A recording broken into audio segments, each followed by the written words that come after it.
सुप्रभात बच्चों। बेटा हम पाठ नंबर 7 क्या निराश हुआ जाए कर रहे थे, जो कि हमारा पूरा हो चुका है और बहुत ही रोचक पाठ था। रोचक के साथ साथ बहुत ही सीख देने वाला पाठ है ये, और आज हम इसके महत्वपूर्ण प्रश्न उत्तर करने जा रहे हैं। प्रश्न नंबर 1, दोषों का पर्दाफाश करना कब बुरा रूप ले सकता है। दोषों का पर्दाफाश यानी कि उजागर होना उनका। दोषों का पर्दाफाश जब किसी समाचार चैनल के द्वारा किसी दोष का, बहुत बड़े स्कैंडल्स का पर्दाफाश किया जाता है, जो हमारी सभ्यता, संस्कृति, समाज के लिए घातक होता है। तो इस प्रकार के स्कैंडल्स के उजागर होने पर समाज उसके विरुद्ध खड़ा हो जाता है, उग्र रूप धारण कर लेता है। और इससे क्या है, समाज में दंगे फसाद हो सकते हैं, सांप्रदायिक झगड़े बढ़ सकते हैं और समाज में वैमनस्य का भाव, दुश्मनी का भाव बढ़ सकता है, जो कि समाज के लिए हानिकारक होता है। और अगर हम इसके दूसरे पहलू से देखें तो इस प्रकार के समाचारों के उजागर होने पर लोग, कुछ लोग, सभी लोगों की बात नहीं कर रही हूँ मैं, कुछ लोग उसमें, उस समाज विरोधी कार्य में रस लेते हैं, आनंद लेते हैं और बड़े चटकारे ले लेकर उसका बखान करते हैं, यहाँ वहाँ उसका वर्णन करते हैं। तो यह भी क्या है, एक घिनौनी हरकत है। तो इस प्रकार के भर्त्सना से बचा जाए, इस प्रकार के समाज विरोधी कार्यों से बचा जाए, इसलिए समाज का दोषों का पर्दाफाश कैसा रूप ले सकता है, समाज के लिए बुरा हो सकता है, वो बुरा रूप धारण कर सकता है।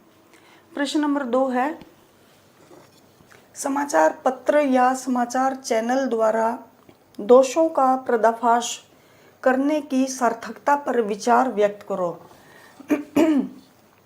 किसी समाचार पत्र या समाचार चैनल द्वारा दोषों का पर्दाफाश करने का मुख्य कारण क्या होता है बेटे? लोगों को जागरूक करना, समाज को सजग करना, ताकि वे भी जान सकें कि समाज में किस प्रकार के कैसे कैसे घिनौने धंधे चल रहे हैं, घिनौनी हरकतें हो रही हैं समाज में। उनसे जुड़े लोग हमारे आसपास मंडराते रहते हैं और हम उनको पहचान भी नहीं पाते, और जब उनका पर्दाफाश होता है, उनकी हरकतें सामने आती हैं, तो हम भुचक्के रह जाते हैं। तो बेटे इस प्रकार समाचार चैनल घटित घटना की तह में, उसकी गहराई में जाकर सच्चाई ढूंढ लाते हैं। जो तथ्य होते हैं, उनसे जुड़े हुए तथ्य होते हैं, उनको ढूंढ लाते हैं। इससे क्या है, जो घिनौने कार्य की, जो उससे जुड़े हुए जो लोग हैं, उनकी भर्त्सना की जाती है, उनकी निंदा की जाती है, और समाज में इस प्रकार के घिनौने कार्य की पुनरावृत्ति ना हो, इसलिए आम लोग भी क्या हैं, इस प्रकार की हरकतों से सजग हो जाते हैं। और बेटा किस प्रकार के समाज का निर्माण होता है जब इस प्रकार के दोषों का पर्दाफाश होता है? तो एक स्वस्थ, स्वच्छ और भ्रातृत्व भाव से युक्त समाज का निर्माण होता है। प्रश्न नंबर 3 है, यहाँ पर अति महत्वपूर्ण प्रश्न है बेटा ये।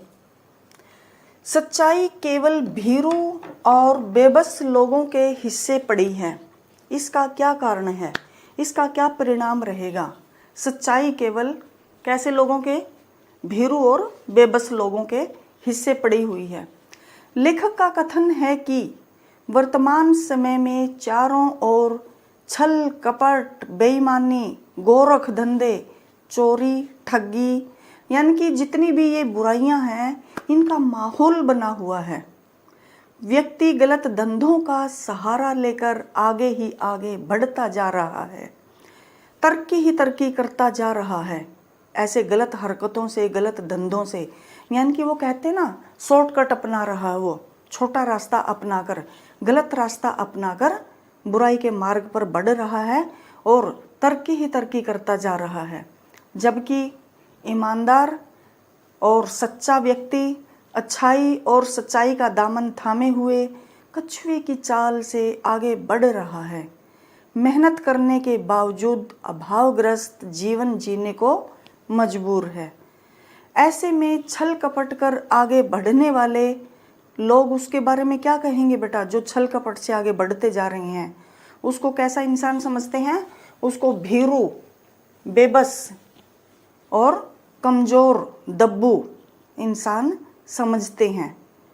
और वो क्या करते हैं कि इस प्रकार के, उनका क्या मानना है, जो आगे आगे बढ़ते जा रहे हैं, जो तरक्की करते जा रहे हैं, जो छल कपट का सहारा लिए हुए हैं, उन लोगों का उनके बारे में क्या मानना है कि इनकी समाज में कोई ऊंची पहुंच नहीं है, इसीलिए ये दब्बू रहने को, बेबस रहने को मजबूर है, इनकी मजबूरी है।